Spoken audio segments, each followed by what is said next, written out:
We're battered! We are impacted!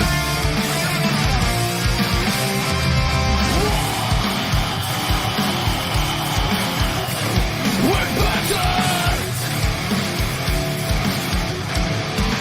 We're ready to get up! We want to win! Light the fire of power and make us free! We never break down! We want to win! We are impacted! The best team!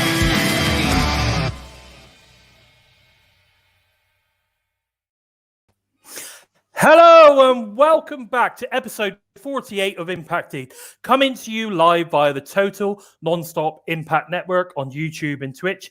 I am your host Bison, and today I'm joined by Mr. Giggle himself, the Joker, and of course the man all the way from Norwich, simply known as Steve.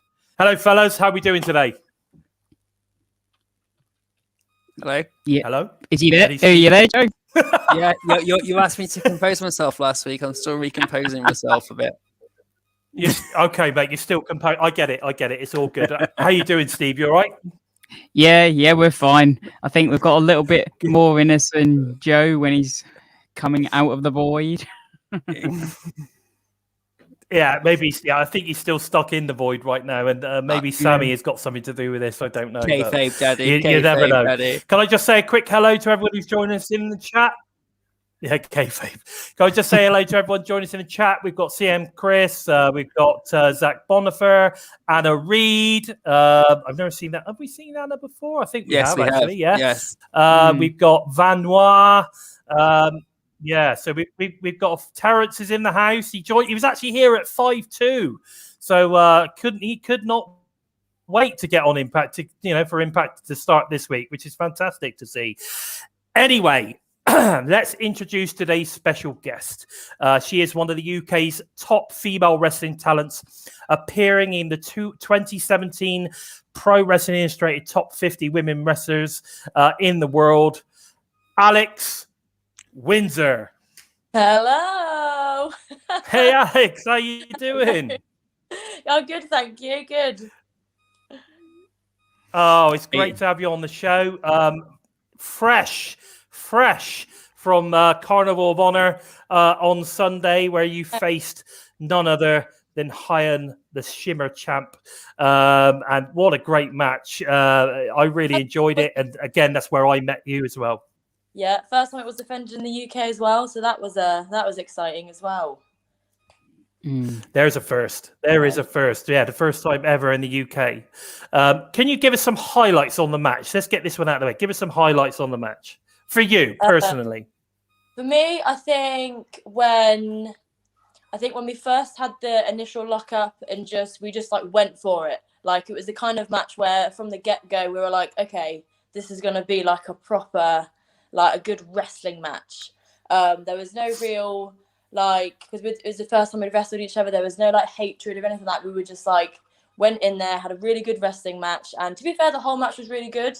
Obviously, when I didn't win, that bit wasn't so good. We won't talk about that. I think when I kind of gave her a little love tap, we'll call it, at the end, that was fun for me. Oh yeah, I remember that actually. That was that was good.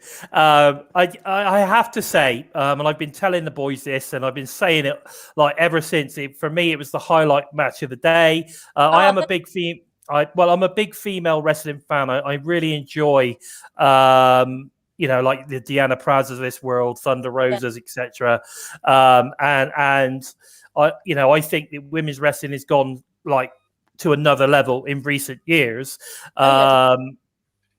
without doubt. And I have to say that your performance against Hyan on Sunday was just totally took me by surprise, because I hadn't seen you wrestle before. So it was the first time I'd seen you wrestle, and I was like, is this going to be any good? I'd seen Hyan a few times, but and it was like, wow, totally took my breath away. And my daughter and my wife was there, and my son, and we all agreed that it was for us, it was the best match of the card.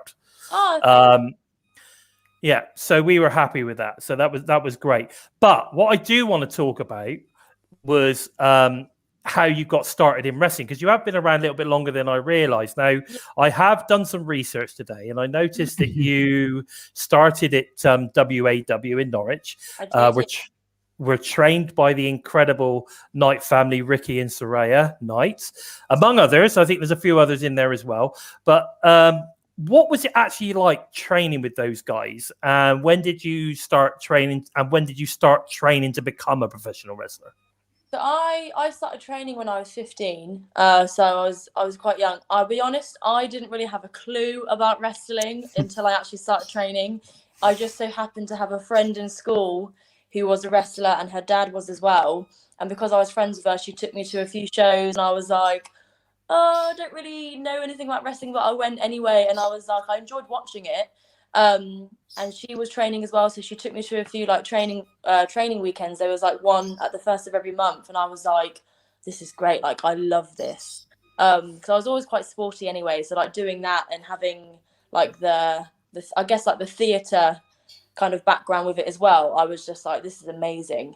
But yeah, training with the Knights, it was tough to start with. I think everybody knows they have quite a strong reputation for being very solid, and you know that if anyone comes from WAW, they're like, okay, especially if it's like one of the girls, they're like, okay, they're one of Julie's girls, like they're gonna be tough. Yeah. I guess, you know, in a training aspect, that was it worked in our favor, I guess, but I think in some ways it was quite tough as well. They kind of lived that kind of life where you have to be tough, and you have to be, you know, you can't just, if it gets too hard, well, it's wrestling. So they were like very tough on us. Yeah, I can imagine, actually. I mean, Soraya is well known, or Julie is well known for being one hell of a sort of kind of hardcore style, you know, professional wrestler. And I could well imagine that she didn't hold back. And I bet there was plenty of receipts flying around. Oh, yeah, definitely. Yeah. I can tell you that much. Yeah, very exciting. I mean, that's fantastic. I mean, as I said, I'm a massive fan of Ricky and Soraya, and of course their daughter Paige. Did you get to wrestle Paige at all, or was that before? Or no, I wrestled her a few times. I think I wrestled some of her last matches before she went to the UK. But obviously this was like 2000 and I think it was about 2011, maybe even before then. So I hadn't really long started before she left, really. So yeah, I had a couple of matches with her before she left. Wow, that's definitely pretty cool, without doubt. Now, the other thing I did, obviously, I wanted to check out some of the matches that you've had in the past, and like I said, this is the first time I'd ever seen you. I was totally bowled over, and as you can tell, this is an Impact-related podcast. Yeah. So I wanted to check out who you've been, you know, in the ring with. And interestingly enough, I came across many former Impact Knockouts champions. Rosemary, Sue Young, Awesome Kong, Jessica Havoc, to mention a few. I am going to mention Viper as well, which is now obviously due drop in WWE. And there was a couple of others in there. Obviously, you fought Soraya. There was a couple of others I can't remember off the top of my head now. Sorry? Tegan Knox, my pal. Tegan Knox. Well, yeah. There you go. That's another good one. I mean, I was so... I was over the, like, you know, I just couldn't believe it. I was like, this is fantastic. Yeah. So much we could talk about, Impact related. What was interesting for me, though, was that, you know, you obviously have fought a lot of these top talents, which means that they obviously think a lot of you. So has there been a point where you have been possibly approached about possibly doing some stuff in the US, maybe with Impact or other promotions like that? I mean, to be honest, I've been over to the US a couple of times to do Shimmer. I first went over there in 2015 alongside Soraya and another wrestler, Sami Baines. But I think at the time I felt that I wasn't quite ready for it. I think I hadn't really worked on the independent scene over in the UK yet. So I kind of felt like I needed to get a bit more experience wrestling other people and just getting a bit more matches under my belt first. And then in 2017, not long before I injured my knee, I went over to do Shimmer again, and I wrestled Cherry Bomb. Oh, Her name at the Ali. time. Yeah. So that was really good. But yeah, in terms of actually getting over there like on a regular basis, I didn't quite get the chance to do that. So that's like definitely like top of my list at the minute, to get back over to the US and just wrestle all over there as well.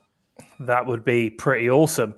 Now, I have someone backstage, Alex, that is really, really excited, to speak to you today. Now, you know, you will know her probably as Scarlett, but everybody else on the Impacted fan base here all know her as the incredible Boomer Bison. Hi. There she is. There she is. Right. Here she is. Now, what did you want to say to Alex, Boomer? Don't go shy on me. I think you was really good at wrestling. Oh, thank you so much. And was she one of your favourites on the day? I was your You got- favourite. You have to speak, girl. Yeah. You have to speak. Come on. I know. So she's one of your favourites, was she? Mhm. Oh, Brilliant. thank you. See, If I now that's watch the wrestle again. that's the thing. The bottom line is, you know, you inspire. This is the thing.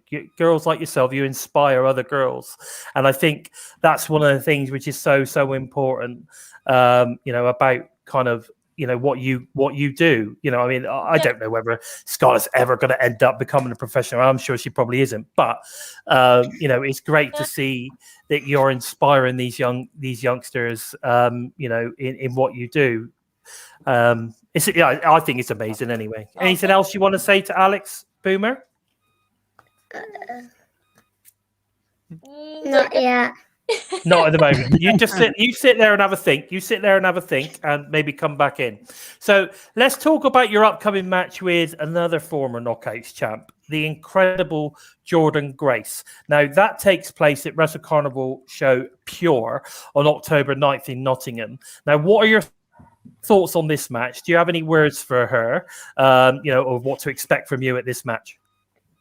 Well, I think just be ready to have a good fight. Really, I'm, you know, having did what I did to High End at the last show. I'm ready to take on anyone and beat them by any means. Like I'm not afraid to not break the rules, but make up my own rules.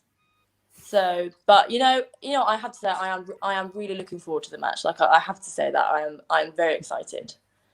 Brilliant. I noticed as well that she's doing a seminar. Do you think you might be checking the seminar out and seeing if you can, get, you know, find any weaknesses? Maybe, I mean, maybe I will have to have a little look about. You know, check out what weaknesses she's got. I mean, I know I was watching her doing a 250 pound chest press a couple of days ago. You know, that's pretty impressive. You've got to be a little bit. It is. You've got to be a little bit worried about her strength, because she is strong, isn't she? She's one strong girl. She is strong, yeah, but you can put weights where you want, so they don't kick back or anything, do they? So I mean, it's impressive. Okay, all right, I can that is. Fair enough. What? Just as a matter of interest, I mean, how much time do you spend in the gym yourself? I mean, I know that you work full time as well. So how much time do you spend in the gym? I try and get there at least 4 times a week. I'm in there for about 2 hours at a time. So good on you. Nice. I like to get plenty of time at the gym. Definitely. Yeah, I must admit, it's funny enough. I was watching Jake Chris, the other good friend of the show, talking about all the stuff that he's, you know, motivated mindset and all this kind of stuff. And I was thinking to myself, damn it, I've really got to get myself back in the gym. But a lot of all, you know, because of all this stuff that's been going on, it's been so sort of kind of like difficult to get your motivation back. Oh yeah. Yeah. But I definitely need to get myself back in there. There's no doubt about that. I definitely do. Okay, so Boomer, have you thought about anything you might want to ask Alex quickly? Would you be wrestling another time? I will, yeah. I'll be wrestling in Nottingham again next month. There you go. There you go, Boomer. Now, what I need to do then is I need to check out and see whether maybe we're available to go. What do you think? Yeah. Yeah. It's a long drive for us because we live down Colchester. Oh, okay. So it's about a 3.5 hour drive, but we're definitely going to keep checking out, where in some of the other places that you might turn up as well that might be a little bit closer to get to possibly get out and see you. Closer. My geography of the UK is not that great. Is London close to Colchester? Yeah. London's pretty good. So do you go down that way a lot? Yeah, I'm in London 2nd of October for Eve. Oh, really? Awesome. Okay, so I'll look that one up. And see if we're available that day. 2nd of October. Right, Yeah. Boomer? You've got to keep a note of that one. Write that one down, sweetheart, and then we'll have a look later and check out the calendar, all right? Yeah? All right. Just so you can get going, Boomer. So I think you need to get yourself ready. Oh, actually, do you want to show everyone your T-shirt? Yeah. Go on then. Come on, stand up. Show everyone your T-shirt. Check it out. The front first. Look at that. Come on, you need to move the other way a bit. Move the other way so we can see it. Look at that, lads. Look at that. Fantastic. Look, she's representing. I'll rep it. Turn round. Look at that on the back. Look. Boomer Bison. Yes. Look at that plug. Go on, gal. Loving it. Loving life. That's great. So fantastic. All right then, sweetheart. We'll see you soon. I'll see you later when I'm done. All right. Kiss you. Okay. Kiss you. Good night. All right, darling. Night. Bye. Bye. Bye. There you go. How about that? Boomer Bison, everyone. Hey, we love a bit of Boomer, don't we? We do love it when she pops on the show to say hello to everybody. She's a big fan of Daddy when it comes to stuff like this as well. So it's all good. Right. Okay. So sorry, Alex. We've got a bit of a delay going on here, haven't we? I think we've got a bit of delay, so I keep overlapping you. So I apologise for that. All right. Good. Okay. So no, it's fantastic to have that. So all I've got to say really is, I think it's going to be one hell of a match between you and Jordan. October 9th. That's for sure. Now I'm just conscious of the time a little bit because I don't want you to get in trouble at all. So I think unfortunately we have run out of time. But I want to wish you all the best for your upcoming match and would love to see you make a few trips across the pond to the US in the future. Yeah, definitely. Who knows? Maybe Gail and Scott will bring you to Impact. They could be watching. You never know. I'll be anyway. pestering. I think we need to get some, don't we? We love getting a hashtag going on Impact. So hashtag Alex Windsor for Impact. There we go. We need to tag Scott Demore and Gail Kim on that. What do you reckon? We got the announcement from Gail Kim as well coming up. So, that's been announced as well. So the knockout's knocked down. Yeah. Hey? Oh, that would be amazing. But anyway, let's do it. Let's do it, guys. Let's get a hashtag going. Alex Windsor for Impact, and we get tag Gail Kim and Scott Demore. They got to know about this girl. She's amazing. And she deserves to be around on the big time. Anyway, guys, thanks for coming on the show. Yeah, Alex Windsor, everyone. Thank you. Take care. Bye. Take care, Alex. Thanks for joining us. Bye. Bye-bye. Well, there you go. How about that? Alex Windsor, everyone. How cool was that? That's awesome. It was awesome. I love having some wrestlers come on the show and we talk about stuff. I think it's fantastic. It is. Today we've got Boomer Bison was on as well. I mean, this is a star-studded episode of Impacted this week. Star-studded, without doubt. Now, at this point, however, can I just ask that you all give us a thumbs up because that was pretty cool. I mean, let's face it, you've had Boomer Bison and you've got Alex Windsor on. This deserves thumbs up, guys. So I think we need to give us a thumbs up. You need to, if you're new to the show, make sure you hit that subscribe button, give the bell a tickle, a squeeze, whichever is best for you to make sure that you never miss great content coming out each and every week on the TNI UK and, of course, the US teams. Okay, boys. Let's check out the Impacted recap of the week. First things first. What are your thoughts on Bray Wyatt, in brackets, Wyndham, potentially coming to Impact Wrestling. I'm going to go to you first, Steve. What are your thoughts on this one? For me, I've always said it. I think Impact is where he is best suited. Okay. But with any talent, I will believe it when it happens. Because rumors always fly out. Oh, this wrestler's going here. This wrestler's going here. But as with any talent, until we see it physically happen. Yeah. You can believe all these reports, but you never know until it is a sure thing. But yeah, I think that is where he is best suited. Yeah, so do I. What about you, Joe? What are your thoughts on this? I know there is plans for him to go to AEW on their next set of tapings because they're going to Brody Lee's hometown, and their plan is to get him to come up before his no compete contract clause is up. So whether he's going there and then officially signing a contract, or just going up there to get some closure and pay respects to his friend, which is what I'm really hoping it just is just just something not just to boost AEW as well as to give him a bit of closure and to meet everybody who's worked with him, because those two are really close. But if he goes to AEW or if he does come into Impact Wrestling, it's going to be huge for either of them.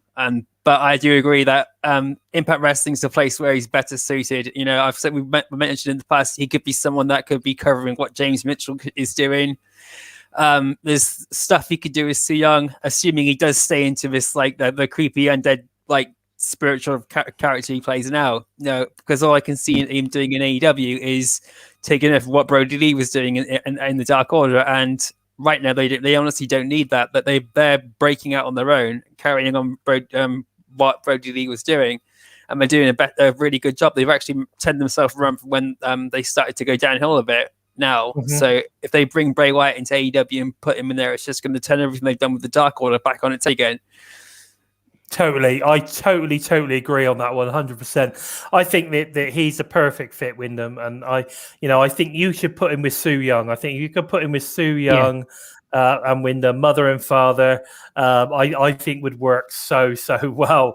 I'm kind of excited about that. My spine thinking about that now. I just think it'd be really good. I just want to put a quick shout out to Bonkers in the house. We've got Courtney who's also turned up. Obviously, Lakers is here as well. So a nice quick shout out to you guys. Thanks for joining us. Now, again, so I'm with you on this. I think that if Wyndham joins Impact, it would be an amazing thing, especially if Braun comes in. I think, imagine Wyndham, Braun, or under the whatever name it is at the moment, Su Yung, etc., coming in. It would just be the most dominant force that Impact has probably ever seen. They'll get a decent rival to Decay then. Oh my God! You could just imagine it. I think it would be absolutely insane. I'd love to see it. I'd love to see both of them, and of course, Buddy Matthews as well would be great. But of course, we just don't know. We're just going to have to wait and see. We've got exactly. I mean, we've got rumors galore, but of course, you just never know. I do think that something big is going to happen. Something big is definitely going to be happening. If it's those three coming in, that would be pretty awesome. If it was just one of them coming in, it would still be pretty awesome. But I think one thing's for sure: AEW need to stop hoarding all of the guys coming out and let others get a chance as well. Now, the other thing, Steve was mentioning this to me earlier, which made me sort of go and check it out. But he was saying that there has been an update to the Impact roster. Finally, been a little while. We finally got an Impact to the roster page on the website. And now it includes Laredo Kid, which we've not seen it announced he's been signed or anything, but it does include Laredo Kid, who obviously turned up last week on BTI. We've got Mickey James has been added to the roster page, which is fantastic. We've got John Skyler on there. We've had Finn Juice added as a tag team. But one thing that I found really interesting, because it has been quite well documented that Zicky Dice has signed a contract with Impact Wrestling, but Zicky Dice wasn't on there, or Brandy Lauren, or Loren, or whatever it is she's going by, which is very interesting because I personally think, and I said this to Steve earlier, that I think the reason that Brandy's not been added is probably because they're repackaging her as something to do with this Sue Young storyline, this faction that's going on at the moment. I did notice that Kimberly's picture has been updated with her new look, which was obviously good to see as well. What are your thoughts on this, guys? Let's go with Joe first on this one. I have to agree with the Brandy Loren thing. I think they're repackaging her. There's no point in having her with a default character now, and then just to change it a couple of weeks later, it just doesn't make any sense, and people are going to be criticizing them for doing that and all sorts of shit. It's great to see the roster page has been updated. It's sad to see James Storm has gone from there. Though, so it does raise questions: is James Storm done with Impact Wrestling for now, or will we see James Storm in the future? Most likely, definitely. But it's sad to see James Storm not there. But Laredo Kid being there is awesome. I think that's one of the best bits of news I've heard all week. Is that Laredo, and Laredo Kid is definitely back in Impact Wrestling. That match last week on BTI was awesome. And I'm so hyped for this match, and I'm so hyped to see where he goes from here, because he was one of the best signings throughout the entire GFW era.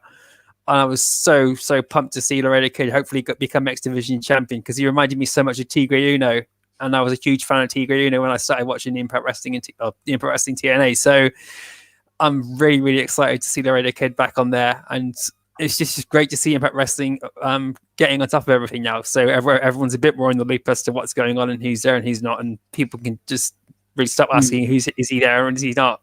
Yeah. No, I agree with that as well. What about you, Steve? What do you think? I'm going to go and turn the light on. You give your thoughts.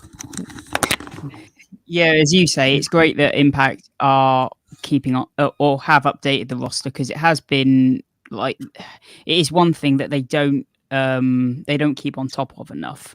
Their roster page does feel like it expires too much. Like Joe said, James Storm was taken off. The Motor City Machine Guns were taken off, which you assume that means Shelley is done. But for all we know, they could have been done, back in March. They could have been done back in May. It's just the fact that Impact have finally just gotten around to doing it. So you do feel like that it is something they need to keep on top of. But Mickey James and Finjuice are very interesting. The fact that they've been added, because they're not. You would assume they're not signed with Impact. It's just they're there as a working relationship. So that's very interesting. Yeah, Finjuice has made a huge impact. Finjuice has made a hell of an impact since Chris Bay got to the Bullet Club. So I think Finjuice is definitely there, but I think they're more than just a working relationship now. It's like Black Taurus. He's there representing AAA. He's also signed to Impact Wrestling. It's interesting because Laredo Kid is part of AAA, isn't he? So is he with Impact, or is he there as part of an agreement? Who are we talking about now? Sorry, Black Taurus. Laredo Kid. Oh, he's with AAA. Isn't he? So you don't know if he's with Impact or if he's there as part of the AAA agreement either. Exactly. You just don't know, do you? But it is good to see that they've been added, because if they have been added to the roster page, it means that they're probably going to be around for a little while. I see that as a good thing. Definitely. And it would be good to see a few more added in the coming weeks. I mean, I don't know if you noticed, but if you look at that roster page, it's definitely growing. We're getting more and more talents added. And the more talent get added, the better, because that could open up opportunities for more shows. More things going on, more options for the weekly show as well. We don't necessarily have to see the same wrestlers wrestling each other every week, So I think that makes a big difference too. Now, of course, probably the biggest announcement of the week came from Gail Kim on Facebook. She announced it live, and funny enough, she also did it with former TNA ring announcer Christy Hemme, who was also extremely, heavily involved in the background with, I know that she's a photographer. She does a lot of backstage stuff as well. She's very, very artistic. So it was great to see Christy Hemme getting involved with regards to the Knockouts Knockdown Impact Plus special.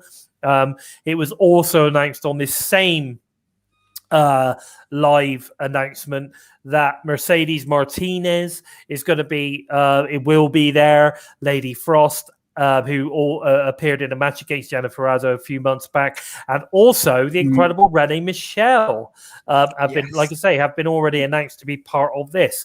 Now, here's the thing. Knockouts Knockdown, as we all know, is, something that they used to do as a one night only stuff, back in the day when it was TNA. Now, I'm extremely happy to see this one back because I think this is what sort of almost is the, I don't know, like Empower, for instance. We talk about Empower, the NWA Empower, which was an actual pay-per-view as such, but this is sort of kind of like almost like the birth of that kind of full style of women only kind of pay-per-view or whatever you want to call it. It's been available in recent years. Of course, we've got Shimmer, we've got Eve, we've got all the different other sort of kind of female only rostered promotions, but this was one of the first to sort of kind of like highlight women only on the show. It began it all, no matter how many people say it. But what I do want to know is your thoughts on who you think we're going to see. Now, Gary's already mentioned who I think one of the one that we're going to see is Killer Kelly. I think we're definitely going to see Killer Kelly. I think we're going to see. I think we're also going to see Taryn Terrell. I think we're also going to see possibly the Beautiful People. If that door is open with Ring of Honor, then there is a possibility we could see the Beautiful People turn up. We know that Velvet is part of NWA, is announced team, so there is the potential of that. There has been something flying around with regards to Sol Guerrero. Is it? Is it Eddie Guerrero's daughter? Possibly. Yes. I don't know. Yeah, she is. Who's possibly getting involved as well. I also think we'll see the likes of ODB, because at the end of the day, we've recently seen ODB on Impact, so she can still go, so that's going to be good. I don't know. What are your thoughts on this one, Steve? Where do you think this one's going to go? Who do you think we're going to see? You've mentioned a few names there: Killer Kelly, Taryn Terrell, ODB, that I had on my list. There's a few others that I tried to think outside the box, like thinking of a mixture of new talent as well as maybe talent that Daphne would have, dealt with back when she was there. Obviously, they've announced that they're going to do the Monsters Ball match, which is dedicated to Daphne. Interesting, that one, because I think that was one of the matches that injured her neck, wasn't it? Which caused her a lot of pain. But so interesting choice of matches on that one. Yeah. But again, she was the queen of the Monster Ball match. Definitely, yeah. I mean, they the Knockouts tag champs. Rosemary and Havoc, they were definitely teasing something with a hex, weren't they? So I do wonder if we'll see them show up.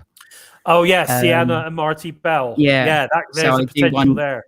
Yeah, I wonder if we'll see them show up. Another couple of names I've got on my list is Heather Monroe. Yes, that would be a good one.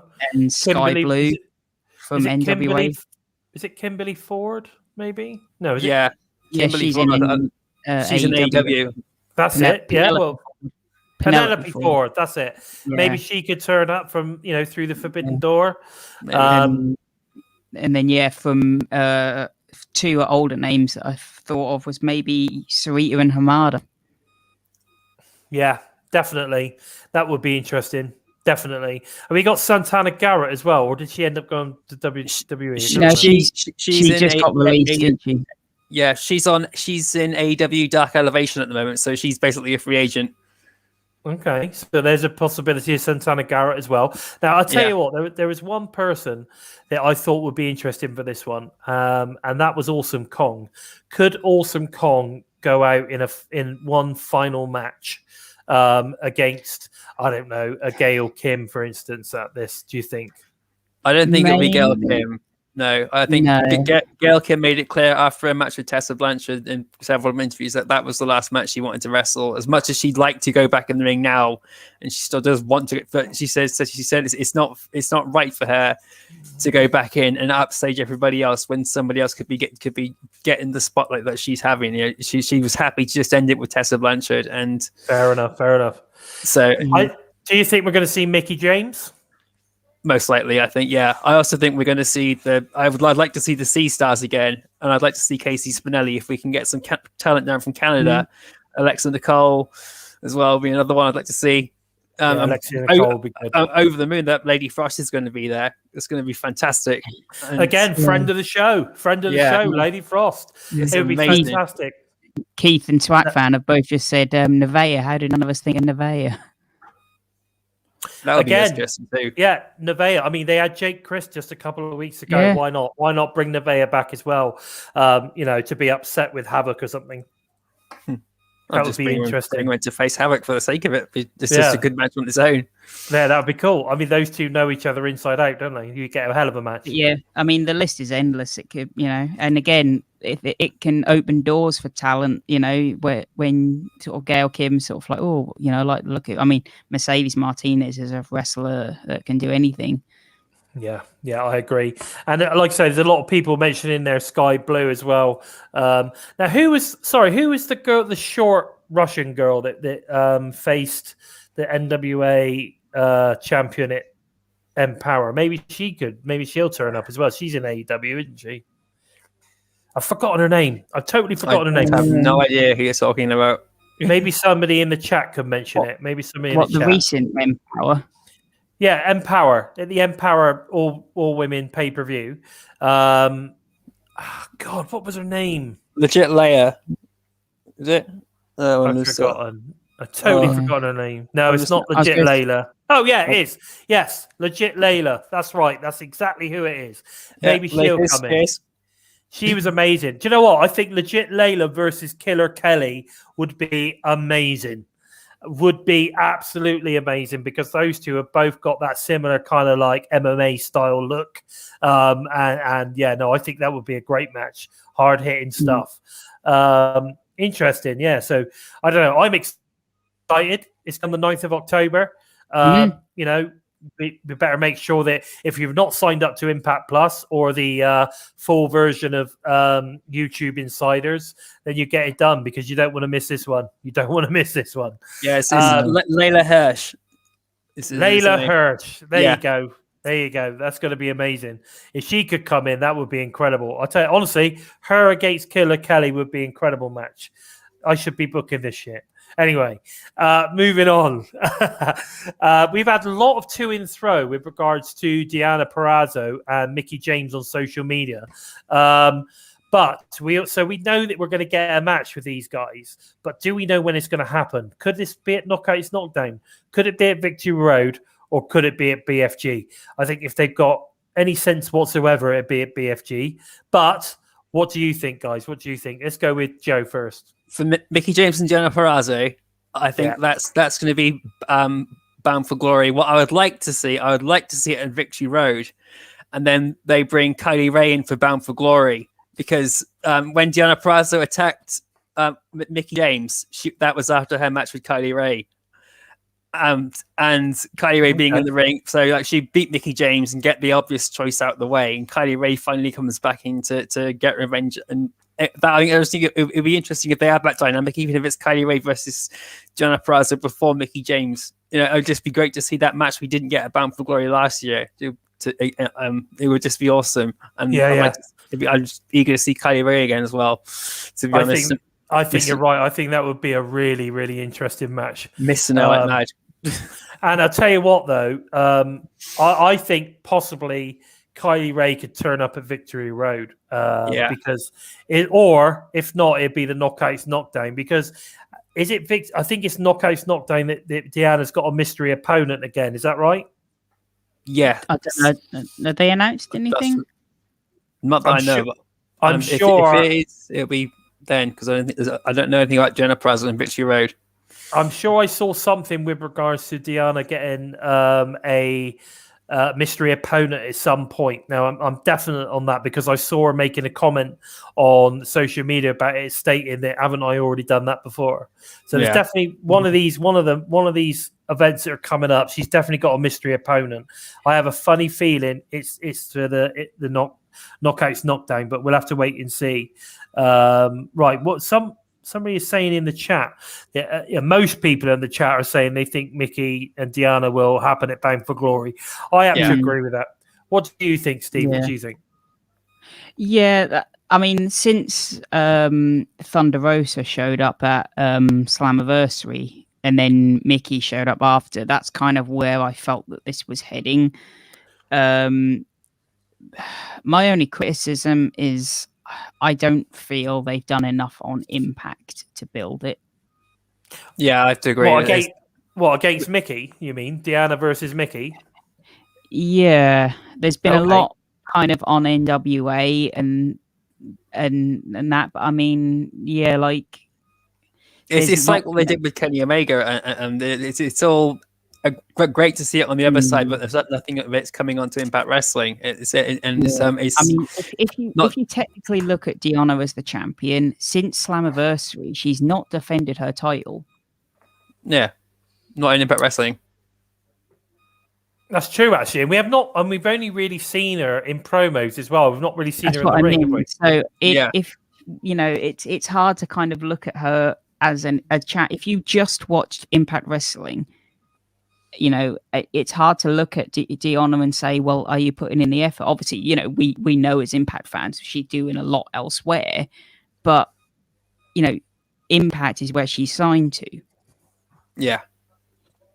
Yeah, I see what you're saying. She should be doing a little bit more in the ring. I kind of get that. Yeah. And that's not on her. That's not on her. That's on obviously what she's been told to do. Yeah, of course she's just doing. Yeah, she's fulfilling her contract. But I guess what they're trying to do though is the idea is that when you're building stories that is running through multiple promotions, the idea is, I mean, to try and get people to tune into the other shows to follow the storyline. Yeah. So I get what you're saying. Yes, we're an Impact fan, but the idea is to follow the storylines is that you start to watch all the other shows as well. That's kind of how this whole partnership's supposed to work, isn't it? Because there's no point to sending talents all over the place to all these different promotions unless the promotion that talent is coming from is giving a boost to the promotion. Giving a boost to the promotion they've come from. Does that make sense? You've got to give people a reason to tune in, not only to Impact, but to NWA, for instance, or AAA show, or the AEW show. It's the one thing that I don't, and New Japan. It's the one thing that I don't think is working particularly well with AEW. No, it's not. AEW just threw that whole idea out the window. That's why until Christian became champion. Exactly. So for me, I think it seems to be working. Like if you watched some of the promos from New Japan, there's stuff on there where I've forgotten his name now. Is it Hikat, the guy from the Bullet Club? I'm having a terrible day today remembering names. Like Nick. I'd never seen him before. I have to be honest. I'd never seen him before until last week. He's a big dude. I'm pretty impressed already, to be fair. But I'm trying to remember his name. He's on the card for Victory Road, isn't he? He's him and Chris Fair. Hikaleo. That's it. Hikaleo. So there was a segment on New Japan Strong where Hikaleo basically sort of said welcomed Juice Robinson back from Impact with a beating. And it was sort of kind of like, and then that's how the storyline then developed into a match at the Impact Victory Road because there's no heat between Hikuleo, Chris Bay, and Finjuice, which has happened over 2 promotions. But if you, like I said, if you didn't watch the segment on New Japan Strong, you wouldn't necessarily have understood how that's happened on Impact. It would be a bit random. Because the only reason they're now having a match is because Hikuleo turned up at Impact at the end of the Chris Bay match and David Finlay match, and now all of a sudden they're in a tag match. Do you see what I mean? Yeah. So I think it's a case of like, you just have to try your hardest, even if you don't have the time like me. I don't have the time to watch loads of shows. I try and catch highlights of all of the different shows to see if there's anything going on that might interest me with regards to the Impact talent. But only that, or at least read the highlights or something. If you haven't got time to watch it, at least read it. At least read the highlights from the show, and then that way or even watch some of the promos that they put up on the socials, which again are relevant to some of the storylines that are going on in Impact, going on in New Japan, going on in NWA, AEW, wherever the storylines are being sort of kind of thrown around. But I totally get what they're trying to do. I'm just not sure it's working. But that's like you say, if you just watch Impact, you're going to be a bit kind of like, well, where's Deanna? Yeah. Why is she not in the ring? She's there, obviously, isn't she? It's just but she's not doing anything in the ring. Yeah. It's frustrating. It's frustrating for me as a fan to see Gianna Price has got this belt, and anytime she's got a match, you know she's going to win. So it's frustrating there. Yeah, totally get it. But anyway, so I think we're all in agreement then that Deanna Mickey's going to end up on Bound for Glory. Yes. Yeah, it's going to be huge. I think it's going to be. Yeah, and I know they've not done a massive amount to promote it yet, but I think that's going to come at this next set of tapings leading up to Bound for Glory. I guess you don't want to sort of kind of do it too early because you get bored. You're going to be like, oh, you don't want it to boil over like 4 months. It has technically been building since Slammiversary, though. Of course it has, but very, very slowly. Yeah, it's been a real slow burn. Like doing that slow build. Yes, and exactly like Anna Reid has just said in the chat, there's lots of moving parts. And it must be very, very difficult for all of the creative people in all the different promotions to kind of coordinate it. Definitely. Yeah. I totally agree with that, 100%.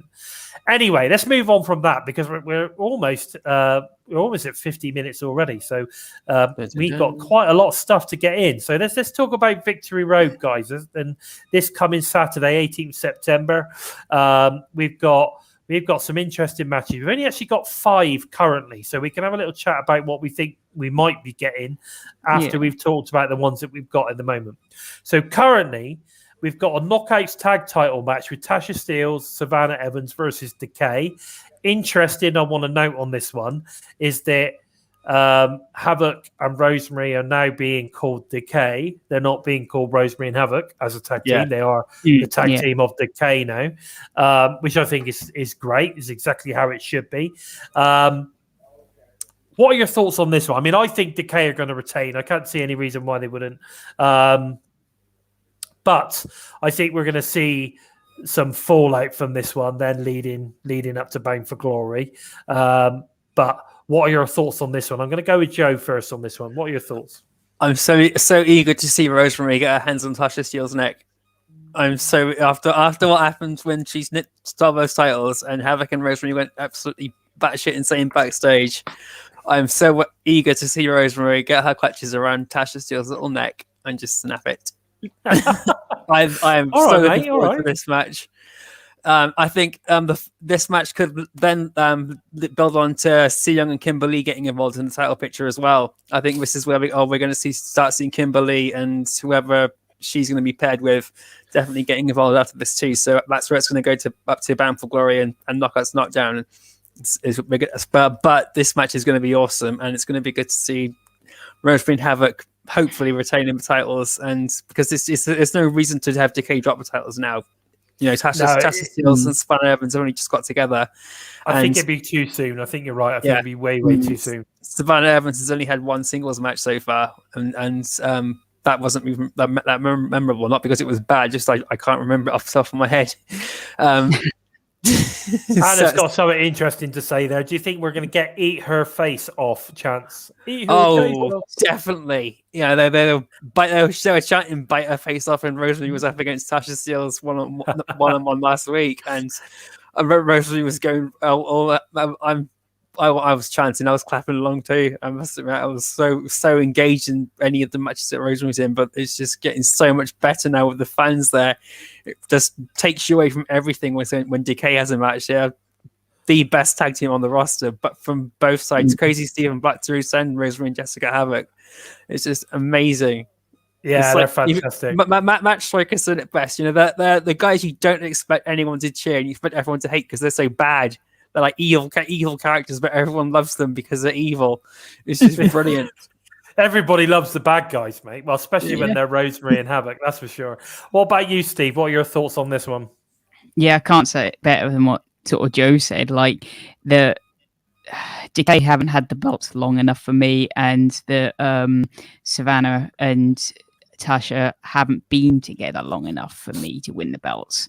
But as for where this goes afterwards, I'm not sure, because, you know, they're really building up Rachel and Jordan, aren't they?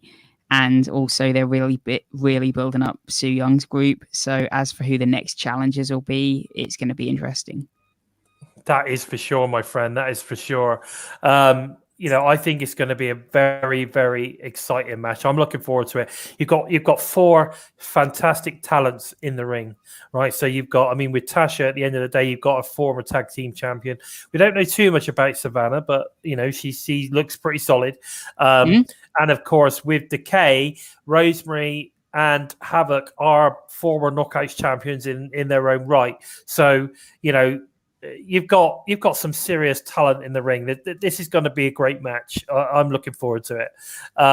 Okay, so the next one that we've got on the card at the moment is Bullet Club's Chris Bay, Hikuleo versus Finjuice. Now, you know, this is I mean, I'm a fan of Finjuice since they came in. I think they're fantastic in ring competitors. They are great in the ring, and I'm a big Chris Bay fan. So I certainly think that this is going to be a high-flying, hard-hitting extravaganza of a tag match. That's all I've got to say on this one. I'm actually really looking forward to this match because I just think it's going to be a really fun match, a real fast, hard-hitting match to watch. What about you, Steve? What do you think on this one?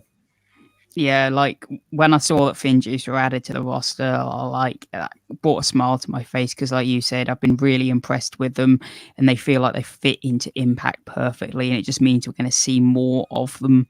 And I'm not overly familiar with Hikuleo, so I'm intrigued to see what he brings. For me. And yeah, since Bay has joined the Bullet Club, he's got that extra step and swagger to him, which, I mean, honestly, he didn't need, but he's got it. And you got to go for the Bullet Club, really. You've just brought Hikuleo in, and I don't see what the point of bringing him in sort of having them, lose. I'd be very, very surprised if Bay loses and Hikuleo loses in this because I think they're obviously, they're pushing Bay at the moment. They're not going to stick. You're not going to put him in the Bullet Club and then sort of kind of have him lose and stuff. I think they're going to win, but I think we're going to get more out of this than just this match. I think it's going to. This is a rivalry which is going to keep going. So I'm sure Finjuice are going to get. They're going to get some W's under the belt with regards to some sort of kind of feud that's going to go on here. Definitely.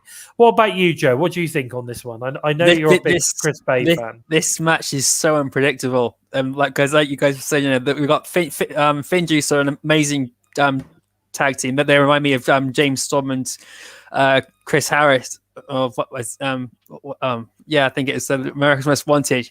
They're so like old school tag team, and it's so Chris Bay's awesome, and Hikuleo is a really strong wrestler. He's deceptively strong and deceptively quick, and certainly for his size, because he's a big dude. I mean, he's just under 7 foot. I think he's huge. He's lifting his arms in the air. He'll lift you to almost 8 feet in the air and slam you onto the floor. He's huge, and he's a big guy. I'm thinking after we're going to get the Bullet Club getting the win, and how it ends after that is I'm hoping we see Jay White again at some point, because he brought Chris Bay into the club, so it'd be good to get to have him give Chris Bay his feedback on how he thinks he's doing, etc., and he's also the main he's been the instigator of the whole rivalry between Finjies to begin with. So to have him suddenly cut out completely, it just doesn't make much sense. It was him and David Finlay having a title match that brought Chris Bay into the whole thing to start off with. So we don't want to leave Jay White out for too long. No, I agree with that as well. So I think Jay White definitely needs to be in there somewhere. Just a quick shout out to Jason Michael, who's turned up on the chat. We've got SWA fan. We know you're a UK fellow, so it's nice to see you in there, buddy. And Ricky Glow has joined us today, which is fantastic. And I think you're right, buddy. I think Alicia will end up in the Undead Realm. The boys and I were talking about this earlier. I think an Undead Alicia would be pretty cool, and I think she needs a kind of a change. She needs to move away from just being the wife of Eddie Edwards. I think she could. I think moving her into a character like that would work really well. That's not to say, being the wife of Eddie Edwards is not a cool thing. It's definitely a cool thing, but I just think she needs to sort of kind of maybe be her own thing, her own character, do her own thing. So we'll see where that goes. But yeah, no, I agree with that one. Now our next match that we've got advertised is the Moose and Morrissey versus Eddie and Sami. Now, this is a big question. I mean, we've posed this question. This was the title of the show. Can Eddie and Sami coexist as a tag team? What are your thoughts, Steve? Of every single match that is on the card, and even matches that may get added, this is the toughest one to call. I mean, both teams can win it, but it's a case of which team will lose. For me, I'm going to go for Moose and Morrissey get the win here, I think, because I think that they can drag this out till Bound for Glory. You do? So we could end up with Sami and Eddie teaming at Bound for Glory. Definitely. Yeah, I'm going to go for Moose and Morrissey getting the win, or maybe not till Bound for Glory, but just a bit longer, and then it'll take a little while for it to click. Okay, what about you, Joe? What are your thoughts? We're going to see if they can hold it together on the main event this week, and that's going to be our first straight answer. If they can hold it together, then hopefully they can hold it together at Victory Road. I'm so excited for this match. I didn't expect that they would be able to pull this off. Morrissey and Moose teaming together, that was a huge surprise in itself, especially seeing as Morrissey come in saying it to begin with he had no interest in being with anybody, but the way they brought Moose into it to say that I have no problem stabbing you in the back as soon as the opportunity comes, and Morrissey says exactly the same thing basically. That was a great way to set them two up as a team. And the way Anna's got an interesting point. We're all focused on whether Eddie and Sami can coexist. What she's saying is, what about Moose and Morrissey? Can they coexist? And that ties in beautifully with what you're saying now, Joe. Yeah, I think Moose and Morrissey can definitely will coexist because they've got one thing in common. Their goal is to do what's best for them, and to do what's best for them is to get rid of Eddie Edwards and get rid of Sami Callihan. They've both basically said, we'll work together, but if I need to stab you in the back, I will, which they both know then they're on the same ground. Yeah. I think there's a chance in this match that that Sami eats the pin. Therefore, Eddie then kind of thinks, "Hang on, maybe I do need to work with this guy because I've left him alone," kind of thing. Yeah, I'm gonna I'm gonna say Sami Callihan and Eddie Edwards simply because the unpredictability factor of them two working together is still there. But realistically, Moose and Morrissey are most likely going to get the win to then go on to what Steve said. Sami Callihan will take the fall because Eddie Edwards has pushed Sami Callihan aside for so long. You know, even it took Christian to get Sami and Eddie Edwards to get together, and even then Eddie Edwards was reluctant to shake Sami Callihan's hand or whack the bat. You know, Sami Callihan put his hand up first, and Eddie Edwards still wouldn't do it. So Eddie Edwards is the guy who's on the back foot more than Sami Callihan is at the moment, and that which is something you wouldn't expect because Sami Callihan's always been about himself, and it's a really interesting shift in Eddie Edwards' character again from Impact Wrestling. Technically, amazingly, it took Alicia to bring them together, didn't it? Yeah, and after all the things that Sami did to Alicia, God. Yeah, definitely. I mean, there's so much stuff going on. It's just insane. I just think. Did you just hear all of that? Then I had like loads of talking going on over each other. Did you hear that or not? Oh, No, that was just me and Joe. Oh, okay. No worries. Just talking over each other. You know what I mean? Just talking over each other. It's not a problem. It's all good. Yeah. So it was.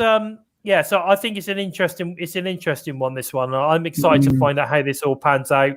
I agree. I think Anna's got an interesting point with regards to, you know, can Moose and Morrissey coexist as well as Sami and Eddie?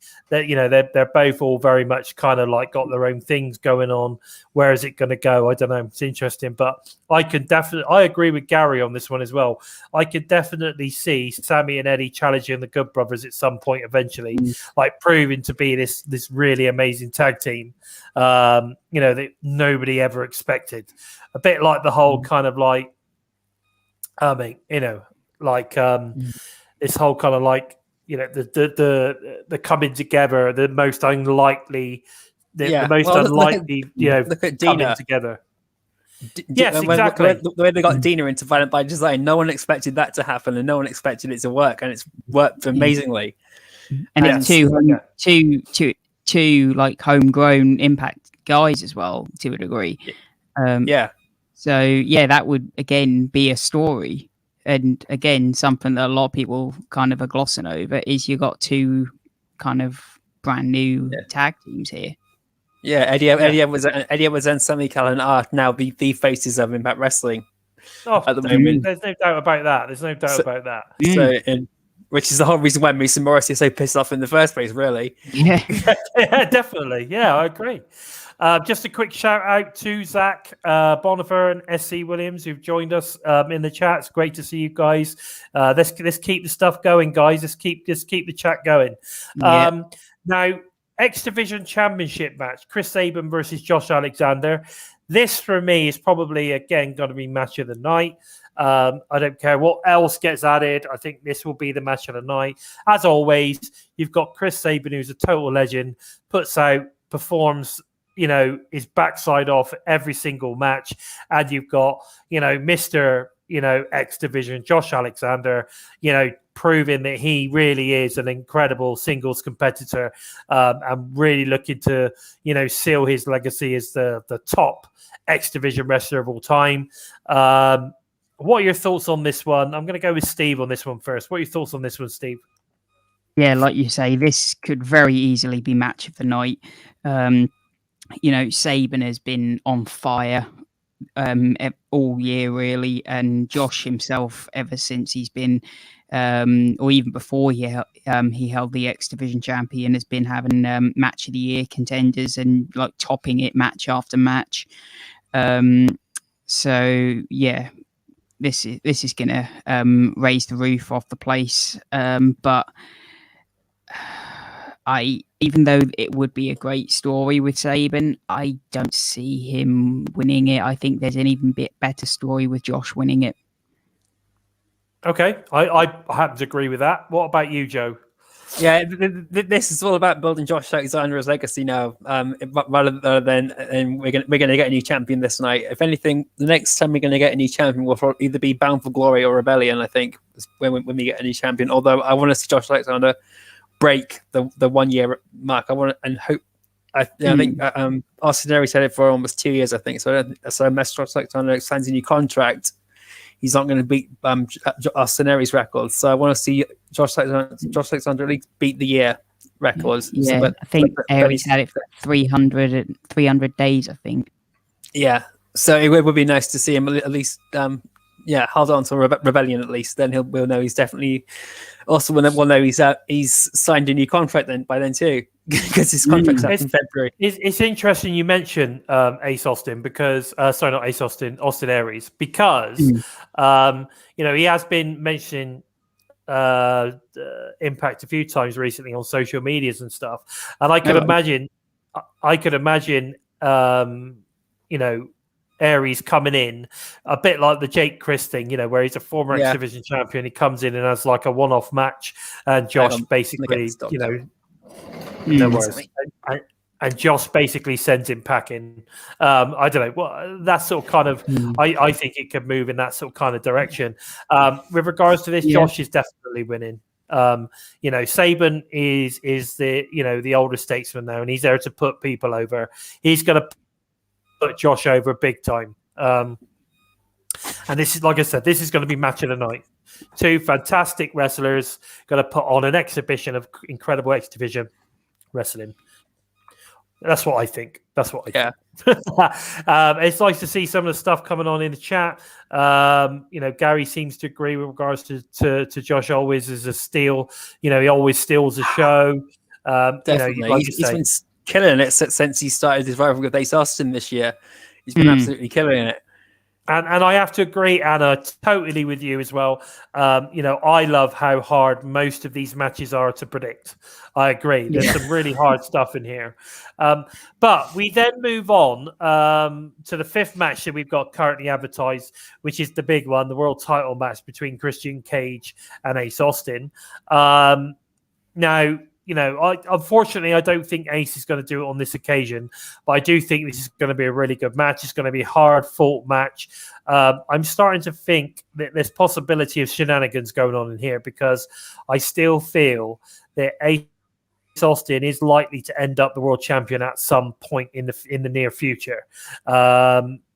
He clearly is, he's young. They're clearly pushing the whole youngest world champion, in Impact history type scenario. Ace, we know, is just incredible on the mic. He's great in the ring. And, I wouldn't put it past Christian to, really put, pass a torch or put Ace over in this match. In some way. I'm not saying he's necessarily going to let him pin him, but I'm pretty sure he's gonna put him over in a big way. What are your thoughts on this one, Joe? I don't think Ace Austin's going to win, sadly, but I do think that this match is going to have carry him forward to Bound for Glory, and he's going to headline Bound for Glory. There's no doubt Ace Austin's getting this momentum behind him now. He's going to be headlining Bound for Glory, and he deserves it. If anything, he had a solid run to start of last year, and then the pandemic happened and things sort of went all haywire. Yeah, and his tag team run with Madman Fulton sadly didn't pay off, and he came back this year and absolutely started it with a bang. And his momentum's been up and down a bit, but when he's been in the matches and when he's put the work in, he's absolutely blown it away, and his promo work is on point. You'd think he's been wrestling for years, or you think he's older than he actually is, and he just doesn't age like Rhino. But he's only 24, and he's acting like he's been wrestling for well over 20 years, and so he's going to be going I agree with that, Joe. He's going to be going to Bound for Glory. I agree with that, and I think Ace. Sorry, Joe. You keep cutting out, buddy. That's all right. He's going to be going he's going to headline Bound for Glory, and I think we're going to have Christian obviously as the champion of Bound for Glory. So he's going to get a rematch with Christian. Whoever else is added, I honestly really would prefer it to be 1-on-1 again, more than anything else. I think it would matter more if it was Ace Austin versus Christian again. So if like something broke down in this match and it just got Ace disqualified, then or Christian should go to like shake his hand and Ace Austin just walks away. So Christian then gives him another match to try and get some respect out of him or something like that. Anything like that would be awesome. Okay. Just a way to get Ace Austin into Bound for Glory. But I want to see Ace Austin and Christian one Bound for Glory. Okay, fair enough. What about you, Steve? What are your thoughts? Yeah, I mean the match itself, you know, is going to be a 5-star because you know Ace always brings it, and you know Christian himself, he can still go with the very best of them. The match itself, I've kind of been struggling to get invested in, and I mean if we go into other matches that we may think be on the card, there's another one I'm struggling to get invested with, and it's simply just due to how Impact work and how AEW work. And this is not any spoilers, but there's a feeling here that you feel like you know who's going to win. Yeah. Because you know, you see Christian turning up week on week, and this is already taped. And I'm sure you can. Yeah, and I'm sure you've right. already. I mean, I'm sure you've already connected the dots. Yeah, just connected the dots and just sort of like went out in my head rather than went on. Yeah, no, definitely. I the trouble is with me though is I like to try and avoid any of that, and even if I see anything, I sort of kind of just like forget about it. So you know, because I like to try my best to watch these kind of shows like they are actually live. So for me, when I'm watching the show, actually, I'm fairly confident that, you know, I don't necessarily know. Hang on a minute. Hang on. Gary's saying this match did not happen yet. Actually, I think you're right. Did I see something that they're taping it? No, it must have happened. I'm sure it was taped in the last set of tapings. It must have happened. But anyway, Gary's saying it hasn't been taped yet. But although I did see something advertised that this match was going to happen in the morning session of the 18th. And isn't the show happening on the 18th? Yes. Don't know. Am I right in thinking that? The show's happening... the 18th of September. And I'm sure I saw something. Bill said the main event's not been taped yet, no. Yes. No, it's on the 18th. Okay. Well, there you go. So it hasn't been taped yet. It hasn't been taped yet. And they've obviously done that on purpose so that the spoiler doesn't get out there on who's going to win the match. So... That's interesting. So, you guys, you know, we're looking for spoilers. So that's interesting. So okay, so we've talked about the matches that we've currently got advertised, but we've still got tomorrow night. What do we think? Because I mean, let's face it, we normally have a good 8 matches set up, you know, for these kind of these Impact Plus specials. We've even had 9 in the past, so we've got at least another 2 or 3 matches to be added to the card. At the moment, we've only got 1 knockout match, which is the Knockouts tag titles. Are we going to see a match added with regards to Deonna Purrazzo defending her Knockouts title? Are we going to see a men's tag title match, because we haven't got that on there yet? And what about, you know, or is there going to be possibly another Knockouts match added to the card? Because at the moment, we've got to say we've only got the 1. What are your thoughts, guys? What are your thoughts, Joe? Well, Deonna Purrazzo doesn't need a match to start off with, so that's out the way straight away. Good Brothers and Swan and Mac are going to be on there, because Rich Swann and Willie Mack are going to get their title match. It's just that at the moment the Good Brothers are trying to hold them off. And I think this week Willie Mack's going to come back this week, I think, and then everything's going to get set up. And so this tag team title match is going to be one with an extra stipulation in. As for the other 2 matches, I think we're going to get Jordan Grace and Rachel Ellering versus Madison Rayne and Tennille Dashwood, because there's that rivalry's building up there, and we got them up Taylor Wilde at ringside with Kay in the other corner.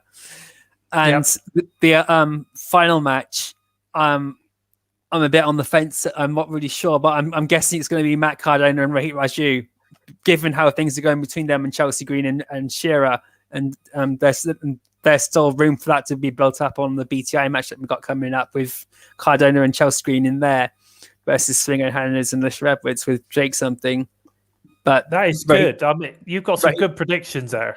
Yeah, so but Rohit Raju is obviously going to come out and do something in that match to piss off Matt Cardona and Chelsea Green. So and he's every promo he's done online, he's always constantly taking jabs at Chelsea Green, ducking behind Matt Cardona, and it's gold. Yeah, no, I agree. So we're going to get Cardona and Rohit Raju go ahead, have it off at Victory Road, I think, or it'll be pretty stupid not to. Okay, what about you, Steve?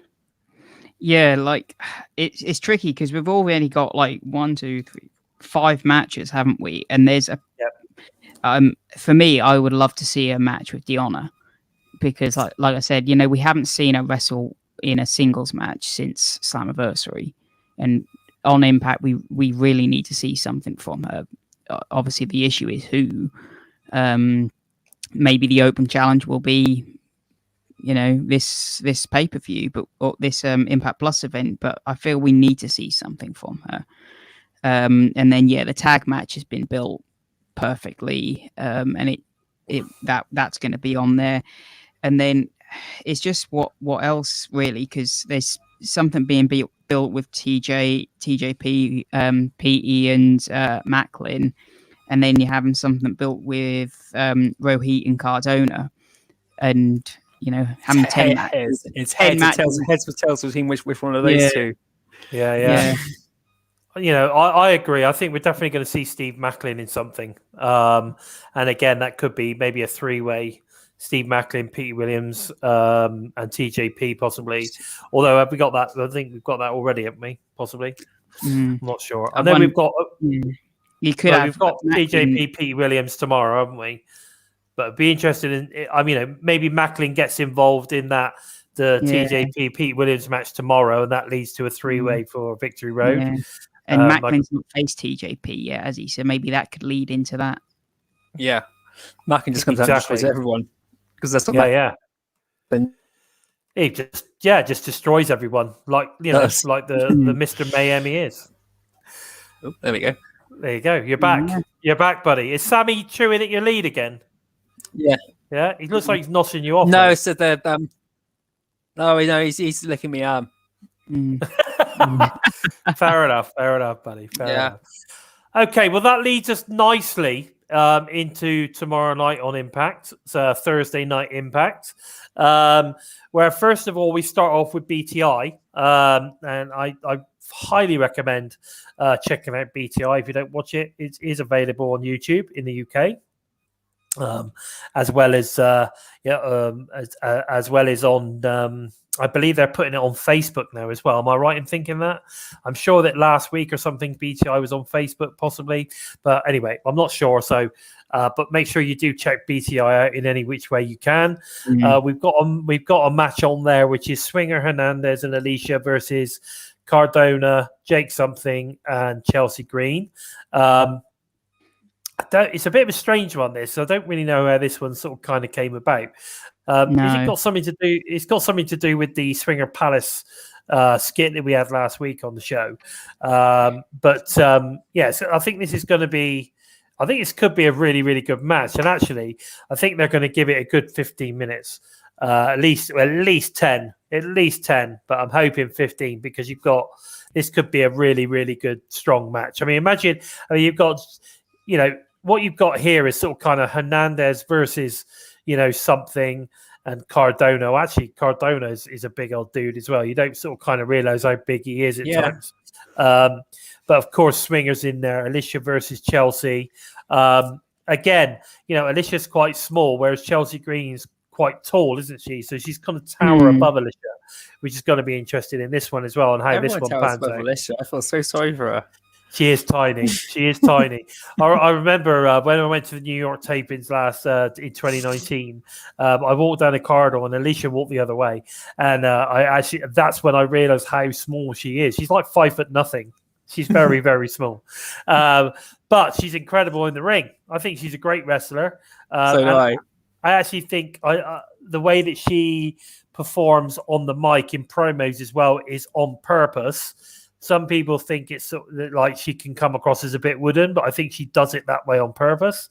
That's the character that she's trying to portray, and I think it works perfectly. Yeah, she does.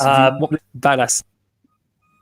I'm just not sure where this one's going to lie. I don't know where this is going to go, so I'm not going to predict the winner on it because I just don't know. What do you think, Steve? Well, I mean, the two obvious things is like what Joe said. You can have Rohit get involved, and then obviously him, Cardona, that leads to some, the match at Victory Road.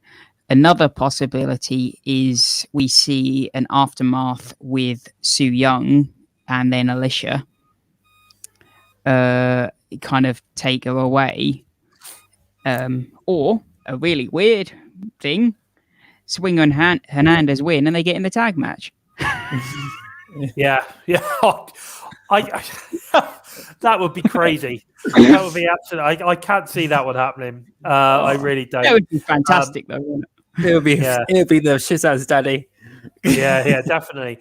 Anna's got an interesting point in the chat there. What she's saying is, could you imagine Su Yung getting involved in this one and maybe dragging Alicia away? No, I think anything that happens with Su Yung is going to happen after Victory Road. I think because we got at the end of the Swingers Palace segment last week, we had Kimberly poking her head around the corner and looking at the Swingerellas.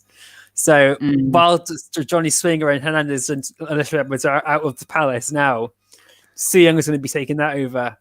And so we'll open up Impact Wrestling, and all that's been turned into some demonic fortress or something. And Sue's Palace. It'd be Sue's Palace, will it? Something like that. So because funny thing is, we're all just assuming it's Alicia. Maybe she was looking at Johnny Bravo or something. Well, Johnny Bravo, that'd be hilarious to see a huge character shift from him. Maybe she's not after just all the knockouts. Maybe or women. Maybe she is after a couple of guys as well. Who knows? But Zach Bonifer's got a great one in there about Alicia's height, saying that Alicia's height equals Trent's time married, which is an interesting. Trent's getting some beef and he's not even on here. That's 100% pure Zach Bonifer beefalo. Loving life. Okay, so that's cool. Okay, moving on from the BTI match. We've got some matches obviously advertised for Impact tomorrow. We've got the TJP versus PT Williams. Now, this is the one that we were talking about, that maybe Macklin might get involved in this, and then we sort of kind of like see a Victory Road three-way come about. I don't know. What are your thoughts on this one, Joe?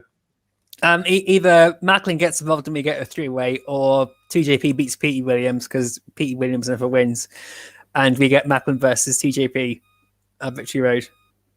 If TJP and Macklin are going to be at Victory Road, and if we have a ninth match, then that's the way I'd put in the match. I'd make a triple threat match and put all three of them in, because it won't last long with Steve Macklin.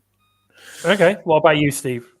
Yeah, I couldn't agree more. It's either going to be TJP over PE, or Macklin's going to get involved in some way, either during the match or after it. And either way, I can see it going to a three-way. I think it's going to end up at a three-way at Victory Road, definitely. I think that's where this one's going to... I think that's going to be one of the matches that get added to Victory Road. TJP, Petey Williams versus Macklin. But there you go. So what are your thoughts in the chat? Let us know. We then have another match which has been added, which has sort of kind of happened via socials.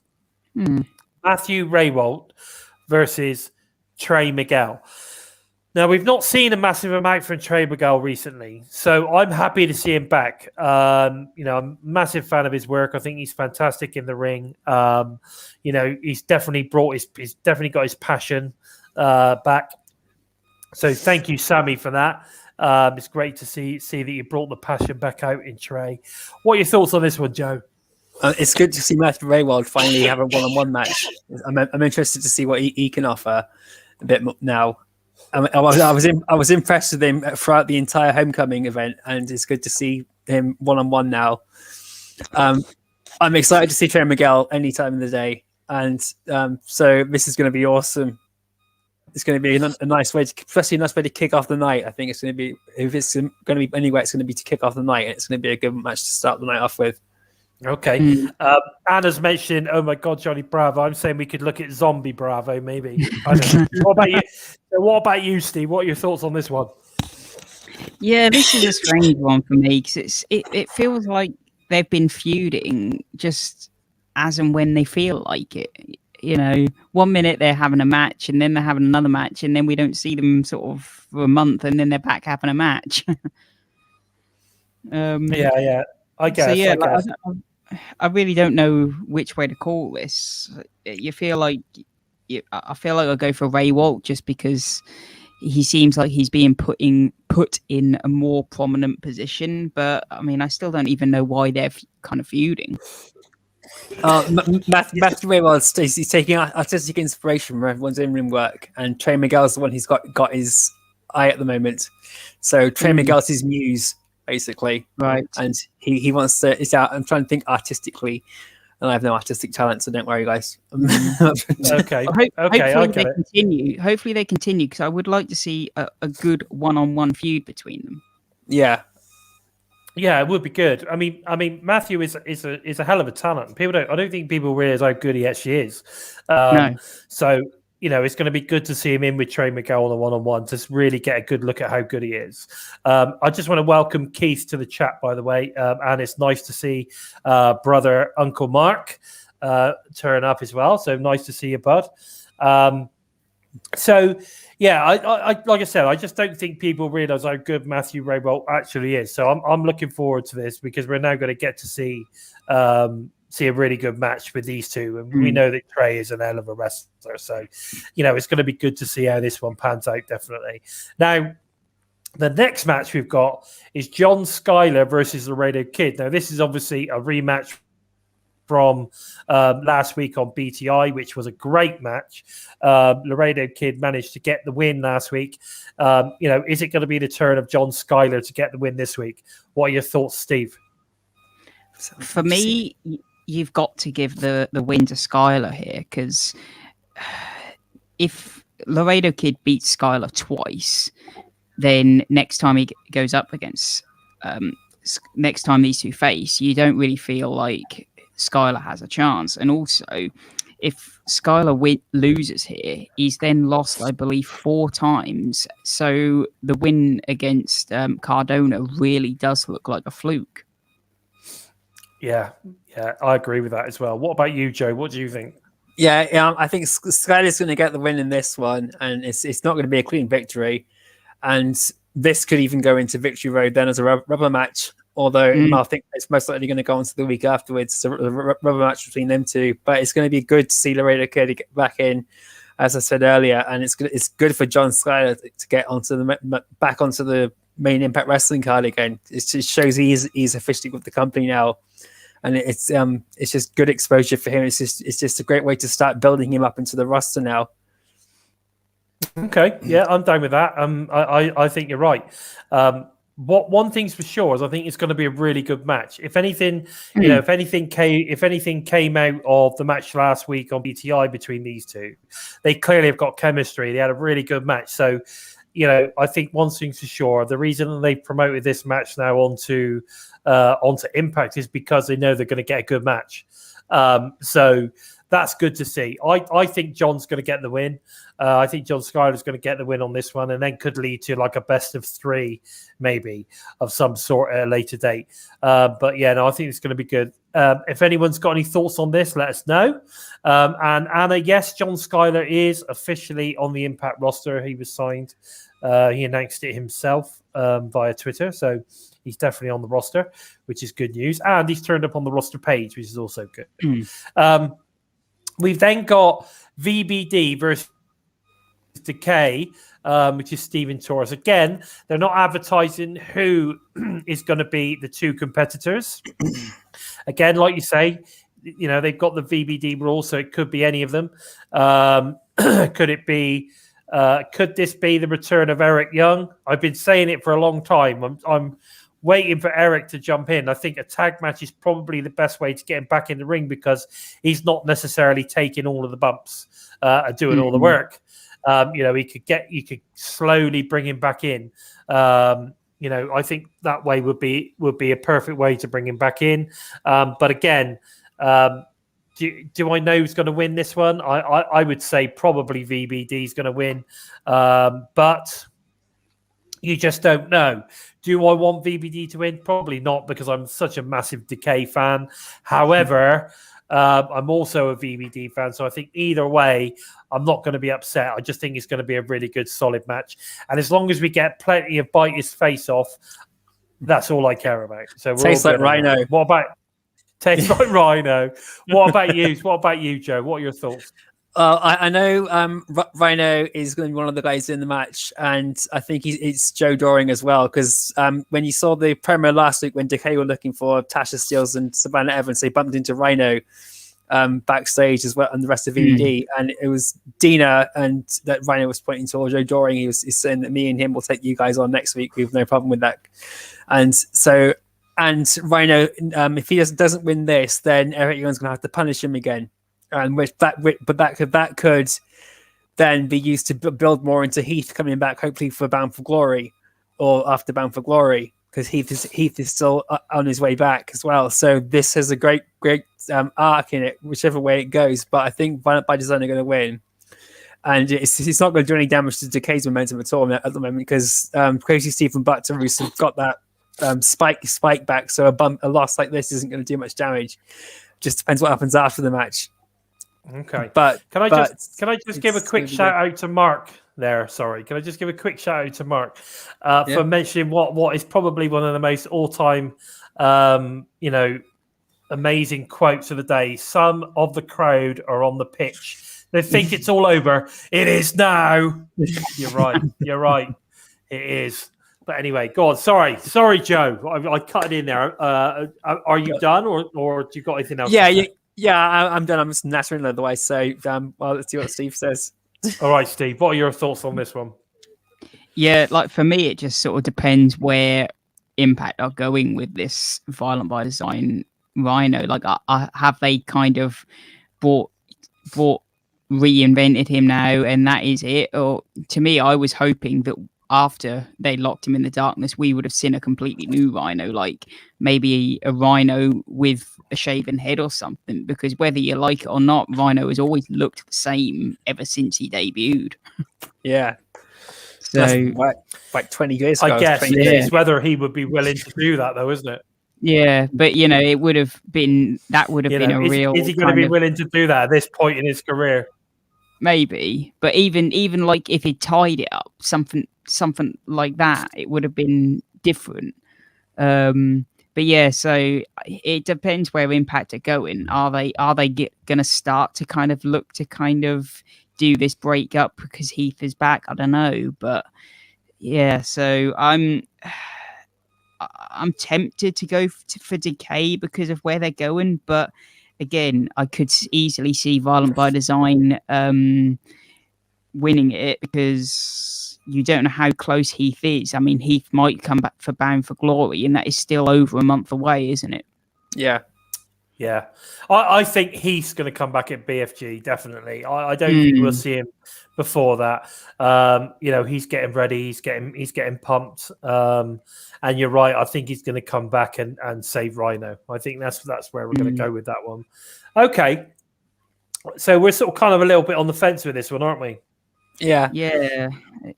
All right. So we then move into what is probably going to be we know this is going to be the main event of the night. I think it's going to be an incredible match. We're getting the 10-man tag match, which is Ace, Fulton, Morrissey, Moose and Myers versus Christian, Eddie, Sami, Josh, and Saban. Now, the way that they're advertising this, it's obviously a really good match, because they are pushing it like crazy, aren't they? That this is an amazing match. So I'm pumped for it. I'm pumped for it. I think it's going to be an insane match, and I'm really looking forward to it. Which team do I think is going to win? Is it going to be the Alliance or the Coalition? I'm going to go with the Alliance. What about you, Joseph? Christ. I'm gonna go say that Ace Austin's team wins. Yeah, the alliance, mate. Yeah, I think that that they're gonna win. Something's gonna, and it's gonna add that extra friction between Eddie Edwards and Sami Callihan, and Josh Alexander and Saban were going to face each other anyway. So there's not going to be much heat between them two, but it's going to help. It's going to set up Christian and Ace Austin really well, and it's going to set up Sami Callihan and Eddie Edwards match against Moose and Morrissey at Victory Road. So the best way to set it all up is to have Ace Austin's team win. And then, of course, it leaves Myers open to what Myers going to be doing for Victory Road. But that's just Myers is going to have to suck it and wait, see what happens, because Ace Austin said he'll give him a match when he wins his title. There you go. Exactly. What about you, Steve? Well, I'm going to go the other way. I think that the coalition will win, because looking at every wrestler who's in the match, you've got Myers and Fulton on Ace's team, and as much as I hate to say it, if either of them take the pin, that doesn't really do anything to Victory Road, change Victory Road in any way. I guess so. But I think the one good thing that you get from when you put a match together like this is you've got several things that can come out of it in terms of creating feud. So you've got Morrissey and Moose in there. They're going to be tagging against Eddie and Sami. You've also got the Josh and Saban thing that are going to be against each other. You've got Ace, obviously Christian going on, and then you've got and obviously Myers has also recently been defeated by Christian. So there's lots of stuff going on in here. I just feel that it needs to be Ace pinning someone like Saban to really put Ace over as a strong contender to go against Christian at Victory Road. I think Ace been taking a pin. Make him look weak before his match against Josh. If anyone's getting pinned, I think Eddie Edwards is getting pinned. I think Ace Austin will pin Eddie Edwards. Yeah. Mm. Ace Austin will pin Eddie Edwards or Sami Callihan. And there's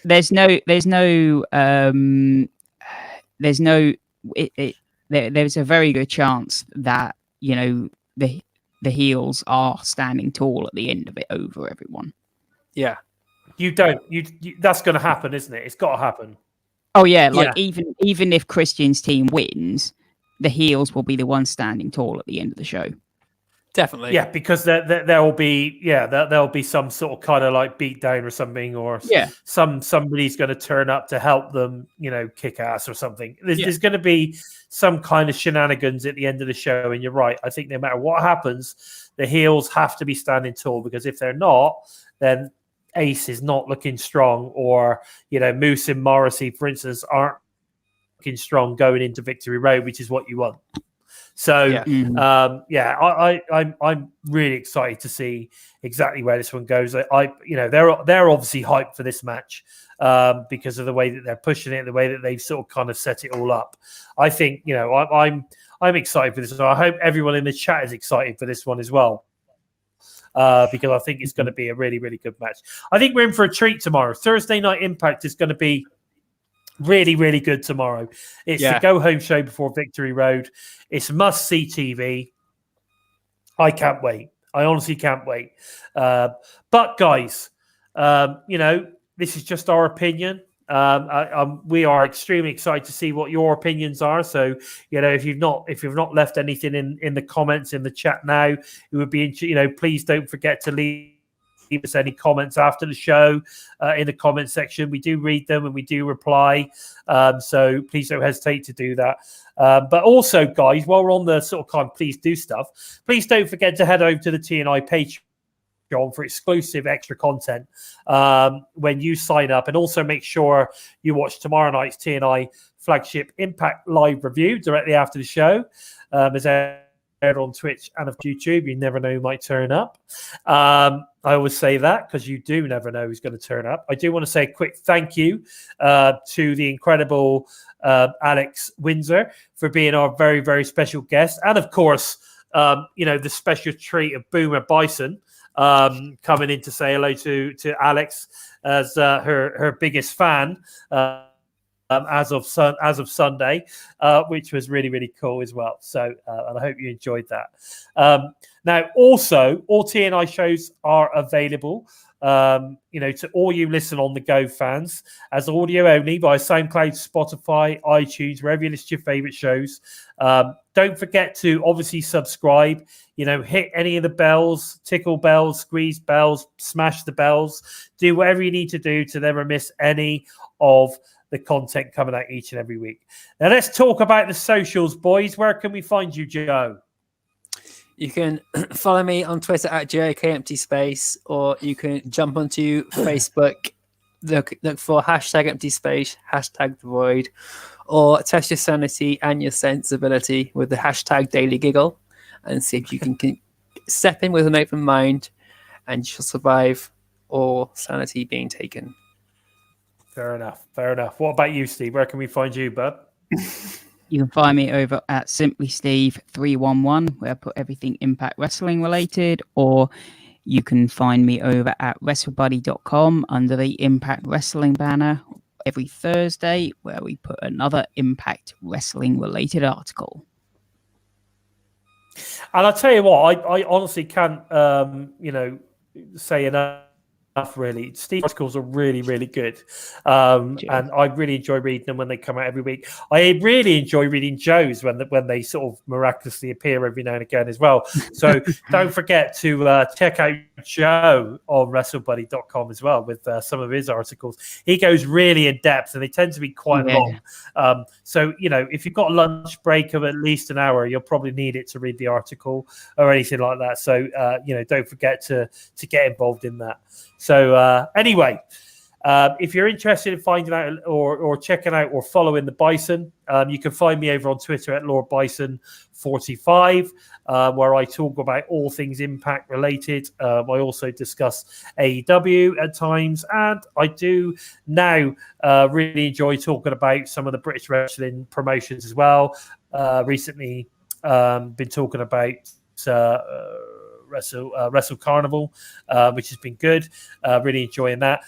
So there's some great stuff on there that I like sharing around and leaving my opinions and getting you guys to talk. Really, I think that's the main thing. Is I like getting discussions going. I like hearing what you guys think, and I enjoy interacting with you all. So please give me a follow. Well, this has been Impacted Life, and we hope that you have enjoyed spending time with us. And while we talk about everything Impact Wrestling, please take the time to help us moving up the rankings on YouTube by giving us a thumbs up.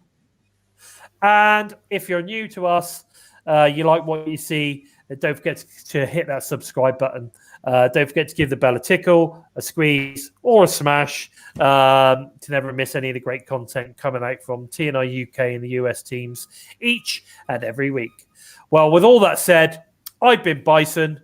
They have been the Joker and Simply Steve. And this has been episode 48 of Impacted. Take care, everyone. Yeah. We're Bison! We are